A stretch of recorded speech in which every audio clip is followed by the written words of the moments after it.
Hey guys నేనైతే first time ఇంట్లో paneer try చేశా గాయ్స్. ఇంట్లో పాలతోనే లైక్ ప్యాకెట్ పాలు అన్నమాట. ఇంత పర్ఫెక్ట్ వస్తుంది అని అనుకోలే. సేమ్ బయట దొరికే పన్నీర్ లాగానే వచ్చింది.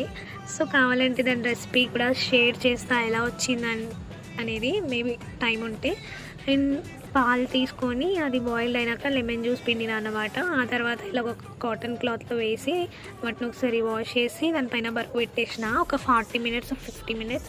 సో దాని తర్వాత చూడండి ఎంత పర్ఫెక్ట్ వచ్చిందో. అసలు నేను ఎక్స్పెక్ట్ చేయలే. మా తమ్ముడు చెప్పిండు అక్క ప్రయోగాలు వద్దు వేస్ట్ అయిపోతుంది అనేసి, కానీ లేదు నాకు అనిపించింది నేను చేస్తా అని. వచ్చింది ఫైనల్గా ఎంత పర్ఫెక్ట్గా చేసిందో చూసారా. అట్లా ఉంటుంది వల్ల ఈయనతో చాలా బాగా వచ్చింది గాయ్స్. మీరు కూడా మీ ఇంట్లో ట్రై చేయండి. అలానే నా ఛానల్ని సబ్స్క్రైబ్ చేసుకోండి. Thank you for watching.